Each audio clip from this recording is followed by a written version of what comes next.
A trio of insectoid students began to secrete resin, trying to craft makeshift blades from their own hardened secretions. Evan said nothing. He stepped onto the planet's surface and felt the crunch beneath his boots. The texture of the ground reminded him of brittle glass and dried clay. The sunlight glared painfully, bouncing off the obsidian. He squinted, pulling a strip of cloth from his sleeve and tying it around his forehead to block the sweat. Around him, the others unpacked the limited supplies they were allowed: basic rations, canteens, and a small bag for carrying what they could find. Most began scanning the terrain for resources that resembled their home worlds: plants, minerals, or shelters made of material they understood. But Trellis 4 offered nothing familiar. No vegetation grew on its surface. No visible water flowed. He examined the shards until he found one with a flake edge, sharp and slightly curved. He broke it deliberately against a basalt boulder, hearing the crisp crack as it split into two thin pieces. One edge was sharper now. He cut his palm slightly, testing it, a small red bead forming on his skin. The others stepped back, disturbed by the sight of blood.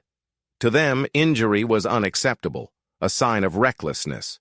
To Evan, it was information. The edge worked. The alien cadets began constructing their shelters, relying on techniques borrowed from their home worlds. The Tskar used their claws to carve grooves into stone and attempted to wedge metallic rods salvaged from the landing pods, only to be reminded by the instructors that metal was forbidden. Their rods were confiscated, leaving them fuming. The Zalari wove fibers from their feathers into weak frames, hoping to shield themselves from the sun. Others tried to melt crystal dust into translucent sheets, using heat reflectors that soon failed. Evan watched the chaos from a distance. He didn't rush to build. He studied the terrain instead, tracing the contours of the land with his eyes.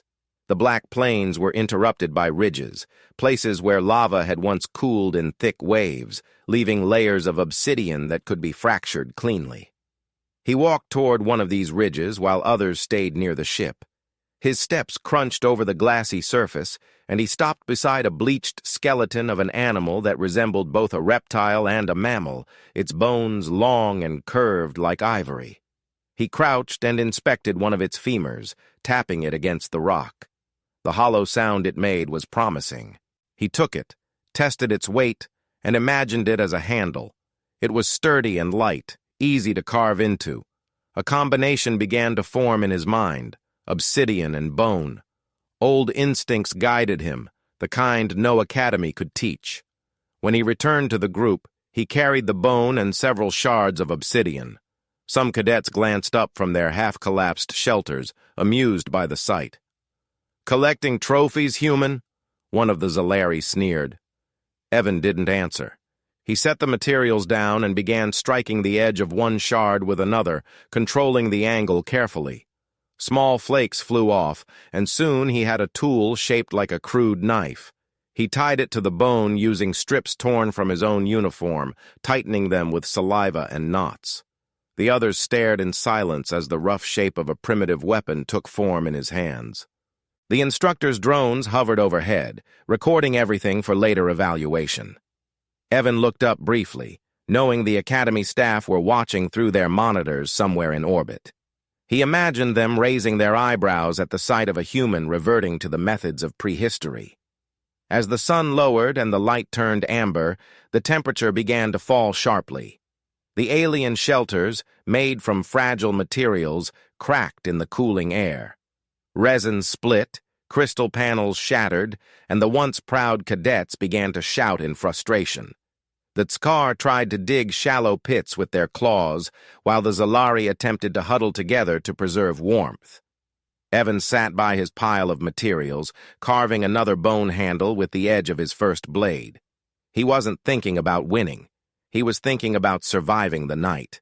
When darkness came, Trellis 4 turned silent again, save for the howling of distant winds sliding through the cliffs. The sky was clear enough to reveal stars unfamiliar to any chart. Evan looked up, feeling both small and strong, a fragment of something ancient that refused to die. The aliens had come expecting technology to save them, but the human had come with something older than technology, a memory of survival written into his very blood. As he held up the finished blade, the firelight from the ship's landing beacon reflected along the obsidian edge, glowing faintly red. It wasn't just a tool. It was a reminder that the rules of the trial might have forbidden metal, but they could never forbid ingenuity. The first rays of dawn broke over the jagged ridges of Trellis 4, painting the volcanic glass in hues of copper and rose. The edges of the obsidian gleamed faintly, undulled by the harsh environment. He turned it over in his hand, testing the grip and balance, feeling the connection between human instinct and stone. A strange, wordless bond that transcended the centuries separating him from those who once shaped tools like this on Earth. The other cadets were not so calm. The reptilian Sakaar captain roared in frustration, snapping one of his broken resin poles over his knee. "This trial is impossible!" he shouted, his voice echoing against the cliffs. The avian Zalari kept flapping their wings uselessly to shake off the cold dust clinging to their feathers. The insectoid cadets clicked in irritation, having lost their resin reserves after the night frost had cracked their exoskeleton bindings. Evan observed them for a while before standing up and dusting off his uniform. He didn't speak. He didn't need to. Words wouldn't warm anyone, nor would they build tools. He walked toward the ridge he had scouted the previous evening, where he'd seen more promising obsidian formations. When he reached it, he found a section of rock that had fractured naturally into long, flake-like pieces.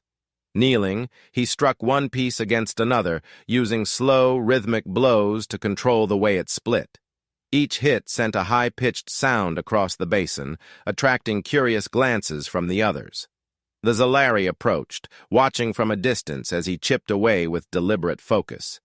They whispered among themselves, wondering what he was doing. Evan didn't look up. He continued working until he produced a thin blade sharp enough to cut through bone. He then turned his attention to shaping smaller pieces into arrowheads, placing them neatly beside him. A shadow fell across his work. The Sakaar captain had come closer, looming above him with crossed arms. "You're wasting your time," the captain hissed.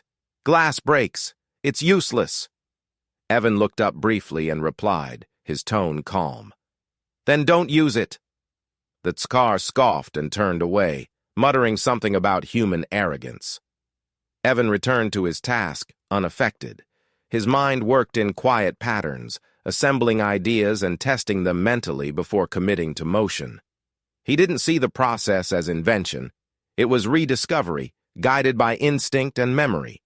He struck another shard, the sound echoing sharply through the still air. As the sun climbed higher, the temperature rose rapidly. The alien cadets began struggling again, their physiology ill-suited for the shifting extremes of Trellis 4. The Zalari sought shade beneath overhangs, while the insectoids buried their limbs in dust to keep from overheating. Evan used the heat differently. He collected fragments of dry moss and thin strips of leathery vegetation growing between cracks in the rock, arranging them carefully to test their resilience to flame. He struck two stones together, using a tiny fragment of bone dust to catch the sparks. Within minutes, a small ember formed. The moss smoldered, releasing a faint, bitter scent before bursting into a weak flame. Evan fed it carefully until the fire stabilized. The aliens watched, speechless. He used the fire to heat one of the bone fragments he had taken from the skeleton near the cliffs. As it softened slightly under the heat, he began carving it with his obsidian knife, shaping it into a curved handle. Once finished, he used a strip of sinew torn from the same creature's remains to bind another sharpened flake of obsidian onto the handle. The process took hours, but when he finally held the completed tool, it felt solid and balanced. He tested it by cutting through a dried vine. It sliced cleanly. The flame reflected off its black edge like liquid night. The Zalari female who had been observing him finally spoke, her voice soft and uncertain. "You are making weapons?" Evan nodded. "Tools," he corrected. "Weapons if I need them to be." She tilted her head, her luminous eyes narrowing slightly. "You humans always revert to violence." He smiled faintly, not looking up from his work. "We revert to survival." By afternoon, the heat became unbearable. The air shimmered, and waves of distortion made the horizon ripple like molten glass. The cadets began searching for water. Most had used up their canteens, unaware that Trellis 4's atmosphere absorbed moisture faster than expected. Evan conserved his carefully, taking small sips and breathing through his nose to minimize loss. Still, he needed more. He walked farther out toward a dark fissure in the ridge, hoping to find signs of condensation or underground flow. Inside the fissure, the temperature dropped sharply. Shadows pooled along the walls, and the ground was slick beneath his boots. He crouched and touched the rock. It was damp. A thin layer of moisture had gathered on the stone's surface during the night, and now it was trapped inside the cooler air of the fissure. He scraped it off with a piece of cloth, squeezing the droplets into his canteen. It wasn't much, but it was enough to keep him going. When he emerged, the others were growing desperate. The Tskar captain was shouting orders at the insectoids, demanding they dig for groundwater, though the cracked earth yielded nothing. The Zalari tried to collect condensation using their wings, but the sun dried it instantly. Evan walked past them, silent, his canteen half full. The Tskar noticed and snarled, his nostrils flaring. "You found water." Evan didn't deny it. "A little," he said evenly. "Not enough for everyone." The captain bared his teeth. "Share it, human." Evan met his eyes without fear. "You can follow me next time," he said simply, and turned away. The captain growled but didn't move. As night approached, the temperature plummeted again. The cadets huddled together in makeshift pits, their bodies trembling from exhaustion. Evan returned to his fire pit, rekindling the flame from embers he had saved under a layer of ash. He added dry moss and bone fragments, feeding the fire until it glowed brightly. The warmth spread through the air, drawing the others closer despite their pride. One by one, they edged toward him, pretending to busy themselves nearby but staying within reach of the heat. Evan noticed, but said nothing. He stared into the fire, his mind tracing invisible lines of strategy. How to gather food, how to reinforce tools, how to build a shelter from what the land provided. Above, the sky deepened into violet, and stars flickered faintly through the haze. The Academy drones still hovered far overhead, recording every movement, every failure, every small triumph. Evan imagined the instructors watching him now, perhaps confused by his methods. To them, the test was meant to measure adaptability in isolation. To him, it was something more intimate. Proof that no matter how advanced civilization became, survival was always personal. When the last of the daylight faded, he laid down beside the fire, his tools arranged neatly by his side. The obsidian blade gleamed in the flickering glow, its edge sharp and silent. Around him, the alien cadets finally succumbed to exhaustion, too cold to argue, too humbled to mock. The wind howled softly across the plains, carrying with it a faint metallic echo that seemed almost like laughter. Evan closed his eyes and thought of the old stories, the ones about humans who once hunted under alien skies of their own planet, guided only by instinct and courage. He was one of them now, standing in that same endless lineage. As he drifted toward sleep, the firelight reflected off the smooth stone walls, casting his shadow in jagged forms. It looked ancient and fierce, like the shadow of some forgotten ancestor reborn in a new world. The primitive trial was far from over, but for the first time, he felt that he had already begun to understand its true purpose. It wasn't about proving superiority. It was about remembering what it meant to be human. The third dawn came harsh and unforgiving. The wind swept across the plains of Trellis 4 with a dry, scraping whisper, erasing the footprints left in the obsidian dust during the night. Evan rose slowly from his spot beside the extinguished fire, his muscles aching from cold and the hard ground. The sky above shimmered faintly gold, but the warmth was deceptive. It would soon give way to scorching heat. Around him, the alien cadets stirred in uneasy silence. The fire that had saved them from freezing had burned out, leaving only a faint trace of warmth in the ash. Some of the cadets avoided his gaze, embarrassed by their dependence on him.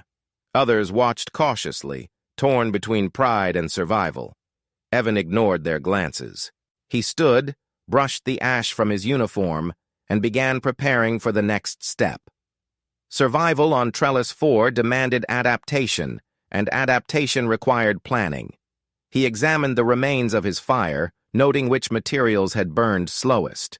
The bone fragments had lasted longer than the moss, producing steady heat. He decided he would need more of them before nightfall. Beyond the ridge, he could see the faint shimmer of movement, perhaps the scavenger creatures that had left those skeletons scattered across the plain. They were dangerous, but he needed what they left behind. He picked up his spear, the bone shaft polished from handling, the obsidian tip glinting in the sunlight. Its surface was smooth but deadly sharp. He tightened the sinew binding and turned toward the cliffs. The wind was stronger there, carrying the scent of sulfur and something faintly organic, like decay. The Zalari female followed him from a distance. She had said little since the night of the fire, but her eyes revealed curiosity that her species rarely admitted. Her feathers shimmered pale blue against the sunlight, reflecting light like metal. Evan didn't stop her. She seemed harmless, and perhaps part of her followed simply to understand what he was doing. As he descended into a shallow ravine, the air grew cooler and the ground softer, littered with fragments of bone and shell. He knelt beside one, inspecting the structure. The bones were porous but durable, light enough to carry and strong enough to serve as handles or shafts. He began gathering them in a bundle, cutting away remnants of dried tissue with his obsidian knife. The sound of slicing echoed faintly through the canyon. Suddenly, a low growl rose from the shadows ahead. Evan froze, his hand instinctively tightening around the spear. The growl came again, deep, resonant, like a creature warning him away from its den. The Zalari gasped softly behind him but didn't move. Evan crouched, peering into the darkness. From between the stones emerged a quadruped with translucent skin and luminous eyes that glowed faintly green. Its ribs showed beneath its stretched hide, and the spines along its back shimmered with a crystalline sheen. It was thin but long, and its claws scraped against the stone as it advanced slowly. Evan didn't retreat. He shifted his stance, lowering his center of gravity, holding the spear at an angle. The creature lunged. Evan sidestepped, thrusting the spear forward. The obsidian tip struck its shoulder and cracked, but the impact was enough to wound it. The creature recoiled, shrieking with a sound that vibrated through the ground. Evan pulled back, gripping the weapon firmly, readying another strike. The Zalari shouted a warning as the beast charged again, but this time he ducked low and drove the spear upward through its abdomen. The obsidian shattered completely, leaving jagged shards embedded in the wound. The creature stumbled, its legs twitching violently before collapsing in a heap of dust and bone. Evan stepped back, breathing heavily, his pulse racing. He stared at the lifeless form, realizing the blade was destroyed, but the bone handle remained intact. He crouched beside the carcass, inspecting the wound. The obsidian shards had broken off cleanly, leaving edges so sharp that the surrounding flesh looked sliced rather than torn. The material's brittleness was a weakness, but its precision was unmatched. He decided to make smaller cutting tools instead of large spearheads, preserving the strength of each piece. He used his remaining knife to remove the creature's bones, separating them into pieces that could be shaped into hooks or points. The Zalari watched silently, both fascinated and horrified. When he finally stood up, his hands were covered in dust and streaks of pale blood. She spoke softly, her voice trembling. "You killed it without fear." Evan glanced at her, his expression unreadable. "Fear is useful," he said. "It keeps you alive. You just don't let it decide what you do." They carried the new materials back to camp. The other cadets were startled by the sight of the creature's remains. The Tskar captain sneered, accusing Evan of recklessness. "You attract predators by walking into their territory," he growled.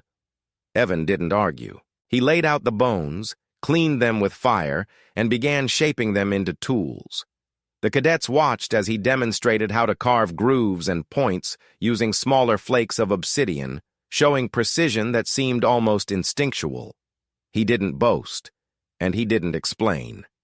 His hands moved with quiet certainty, the same way his ancestors must have worked when survival depended on the sharpness of a blade. By midday, he had assembled several new tools: hooks for cutting vines, curved knives for skinning, and sharpened stakes for defense. The Zalari had begun to imitate his movements, awkwardly at first, but improving with guidance. Even the Tskar reluctantly observed, his pride slowly giving way to practicality. The group began to understand that survival meant cooperation, and the human was the only one adapting fast enough to lead. When a small scavenger creature approached their camp, one of the insectoid cadets tried to chase it away with a shard of crystal. The shard shattered instantly. Evan threw one of his bone-tipped spears, striking the creature's leg and pinning it to the ground. The others stared in stunned silence as he retrieved the weapon and finished the kill swiftly. "Fragile," he said, holding up the broken crystal. "That's why you fail. You build things that look strong but aren't meant to last." As the day went on, the cadets began using his tools to gather food. The insectoids discovered that the moss near the cliffs could be softened by boiling, creating a paste that was edible though bitter. Evan used the fire again, showing them how to boil it in carved bone containers using hot stones from the fire pit. Steam rose, carrying the faint scent of minerals and decay, but it was nourishment. The others hesitated at first, but hunger won. They ate in silence, the realization sinking in that their survival now depended on methods they had once considered barbaric. That evening, as the sun dipped below the horizon, Evan sat apart from the group, sharpening a new blade. The fire crackled softly beside him, and the obsidian caught the light like frozen smoke. The Zalari approached, her feathers glowing faintly under the starlight. "The others are beginning to listen," she said quietly. "You've changed something in them." Evan didn't look up. "I didn't change them," he replied. "The planet did. I just paid attention." She studied him for a moment, then crouched beside the fire. "You humans, you find strength in breaking things." He chuckled softly. "Maybe. But we also learn how to put them back together."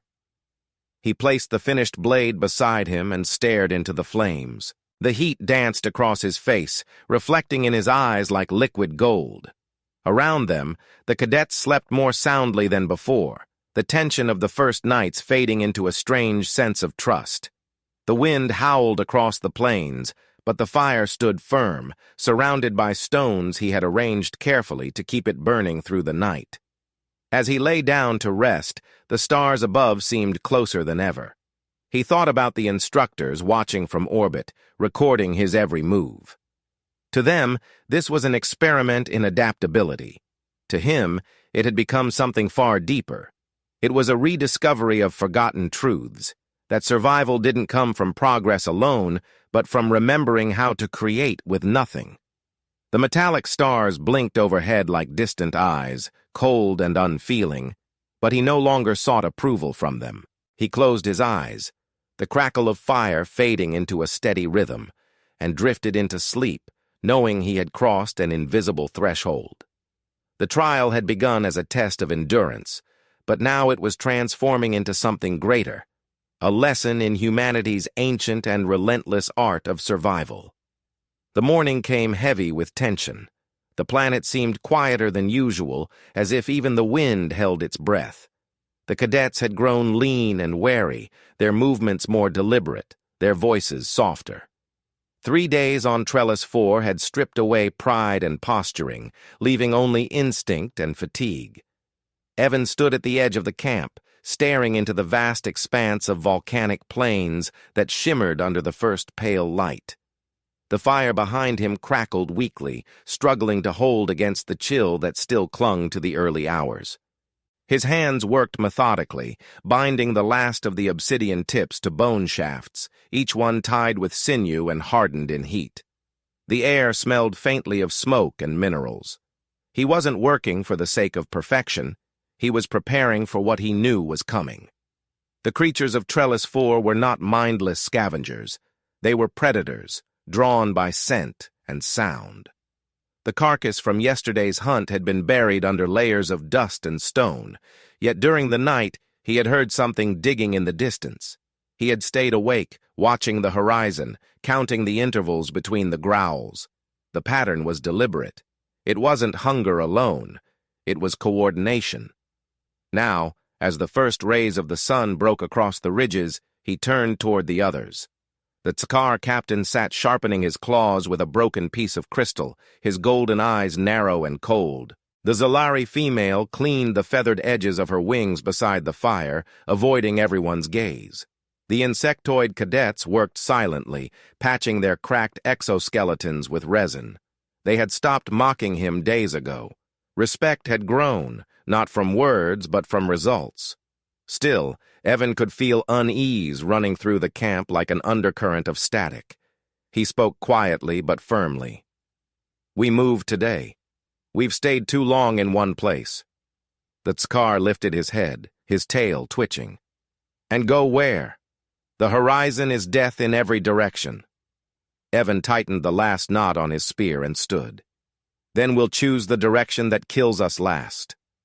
His calm tone made the captain scowl, but no one argued. They all knew the truth. The planet was shifting against them. They set out just after sunrise, the heat already beginning to pulse off the black stone beneath their boots. Evan led the group along the ridge, scanning the land for signs of movement. The obsidian surface was fractured here, forming natural trenches and hollows that could serve as cover. He moved with quiet efficiency, each step measured. The Zalari followed closest, her eyes darting from shadow to shadow. The others trailed behind, burdened with the few supplies they had left, rations, water, and the primitive tools they'd learned to use. By midday, the air had become almost unbearable. The horizon rippled like a mirage, and the wind carried fine shards of glass that stung exposed skin. Evan raised a strip of cloth to shield his mouth and motioned for the others to do the same. When they finally stopped to rest, the Tzakar collapsed against a boulder, his scales dull from dust. The insectoids huddled together to conserve moisture, their chitin clicking faintly in the heat. The Zalari crouched beside Evan, her breath shallow. "There is nothing out here," she said. "No water, no food, only death." Evan looked past her toward the horizon. "There's always something," he said softly. "You just have to see what others miss." He pointed to a formation of jagged spires in the distance, black rock rising like the bones of a giant. "There," he said. "The wind passes through those ridges. If we're lucky, it carries moisture. If not, we'll have height and cover." The group hesitated, but when he began walking, they followed. The journey took hours. The sun burned white in the sky, and the heat made the world shimmer like molten glass. By the time they reached the spires, the cadets were barely standing. The Tzakar stumbled and cursed, his voice hoarse. "You lead us to death, human." Evan ignored the insult. He placed his hand against one of the spires and felt the faint vibration of air moving through a hollow space within. He struck the stone with his spear, listening to the echo. It was deep and resonant. There was a cavern beneath them. He motioned for the others to help. Together they cleared debris and pried open a narrow entrance between two slabs of rock. Cool air rushed out, carrying the scent of damp minerals. The cadets' exhaustion turned into desperate energy. One by one they slipped inside, their bodies trembling from relief. The cavern was vast, dimly lit by cracks in the ceiling that filtered sunlight into pale shafts. Pools of condensation glimmered on the stone floor, thin but real. Evan knelt and filled his canteen, the water tasting metallic and sharp but drinkable. The others drank greedily, some laughing for the first time in days. The Zalari's feathers trembled as she exhaled. "You were right," she said softly. "Again." He didn't respond, only nodded, his focus already turning to the task ahead.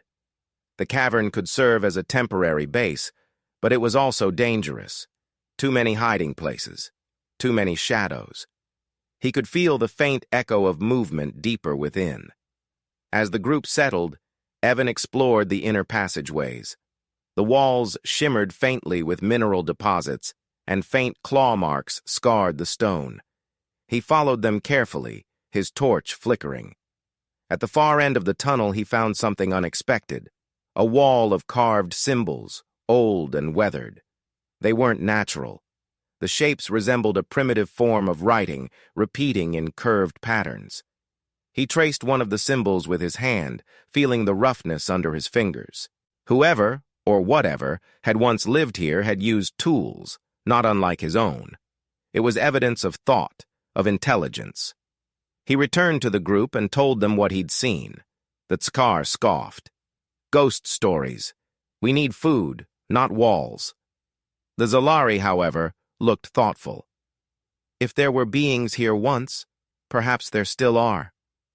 Her words hung in the air like a warning. Evan didn't dismiss the possibility. The growls he had heard at night were not the sound of animals alone. Something else roamed these plains. When darkness fell, the cavern filled with the sound of breathing and the crackle of fire. Evan sat near the entrance, his spear resting against his shoulder. He watched the flames reflect off the obsidian fragments embedded in the walls. The Zalari sat beside him, her face half lit by firelight. "You never stop," she said quietly, "even when you should rest." He smiled faintly. Rest comes after survival. A faint noise echoed from the tunnel behind them, a soft scrape, like stone dragging across stone.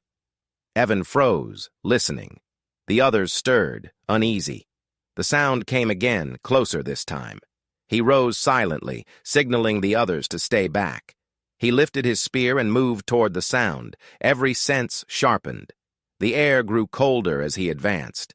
Then, from the darkness, a shape emerged, tall, skeletal, and cloaked in shadows. Its skin glistened like obsidian, and its eyes reflected the firelight with eerie clarity. It wasn't an animal. It stood upright, moving with purpose. Evan stepped back slowly, his grip tightening on the spear. The creature tilted its head, studying him. Its voice, when it spoke, was low and resonant, filled with a strange cadence. "Metal forbidden. Life through stone." The words were clear, though ancient. Evan's pulse quickened. The creature reached out one long hand, pointing to his weapon. "You remembered," it said, and then turned away, retreating into the shadows before he could respond. He stood there for a long time, his heart pounding. When he returned to the fire, the Zalari saw the look in his eyes and didn't ask. She knew something had changed. The Tskar demanded to know what had happened, but Evan only said, "We're not the first to take this trial." He looked toward the dark tunnel, his mind spinning. The message on the wall, the creature's words, it all pointed to something older than the academy, older than the trial itself. That night, as the cadets slept, Evan remained awake, watching the flames dance. The wind outside howled faintly through the cracks in the cavern, carrying whispers that sounded almost human. He realized that the trial was no longer just about survival or strength. It was about memory, about rediscovering what had been lost, not only to his species, but to all who had forgotten the meaning of endurance without machines, without comfort. The words of the creature echoed in his mind again and again.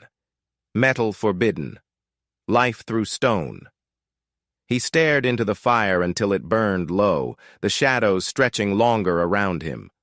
Something ancient stirred within his thoughts, not fear, but recognition, a pull toward the unknown depths of the cavern. The others slept unaware, but he knew the trial had shifted. The true test had begun. The night in the cavern stretched endlessly, filled with the low hum of wind weaving through the stone fissures.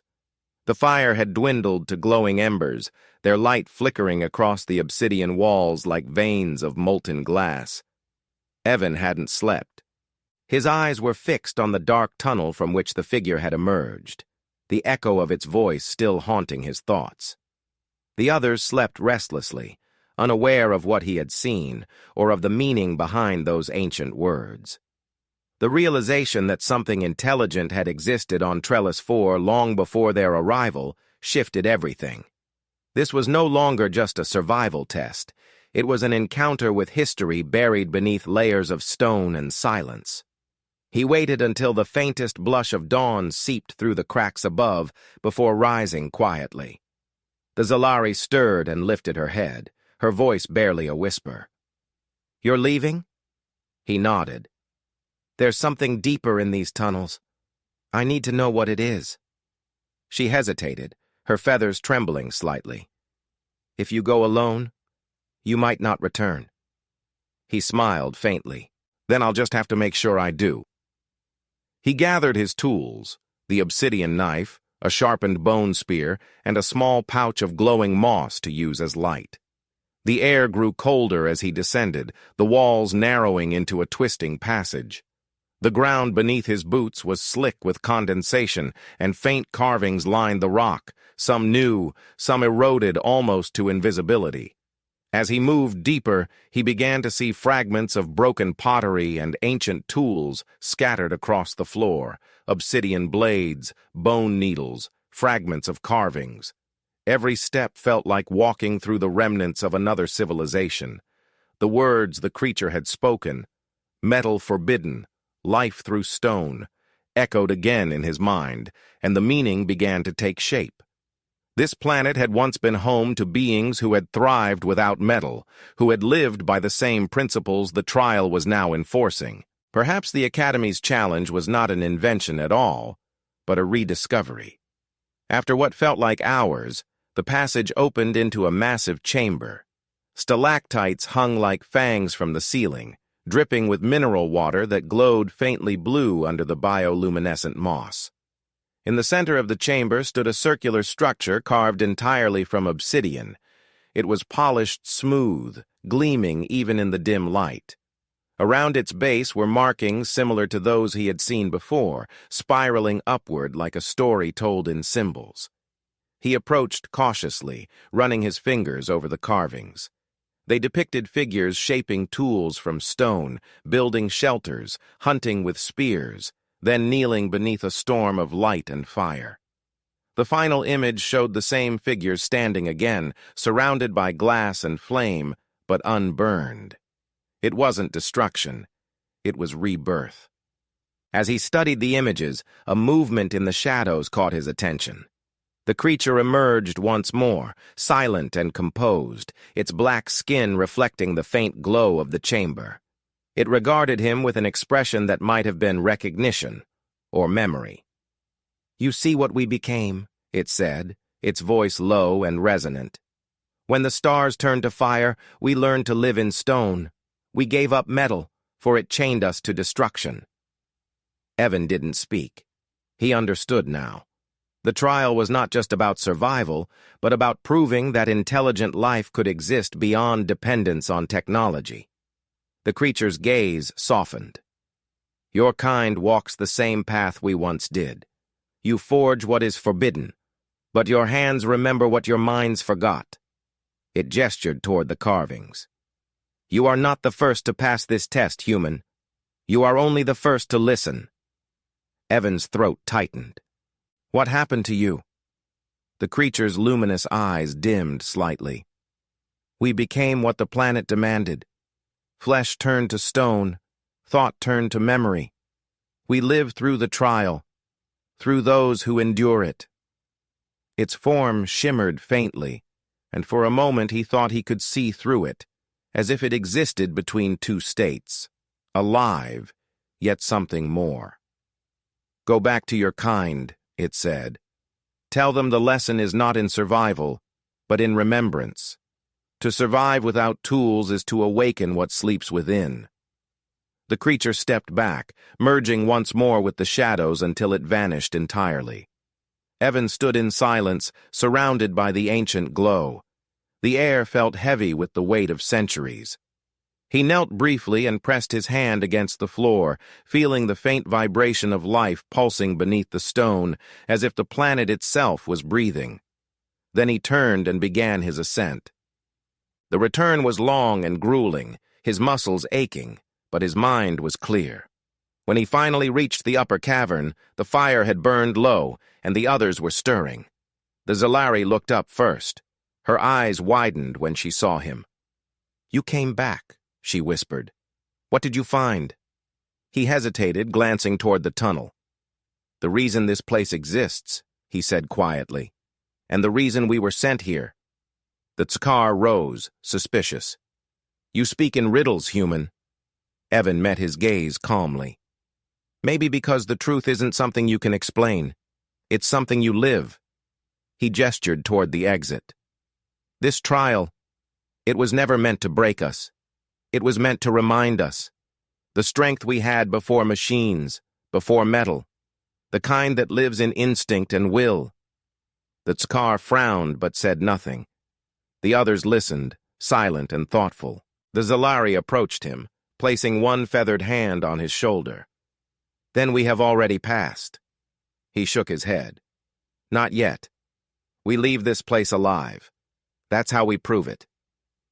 They broke camp soon after.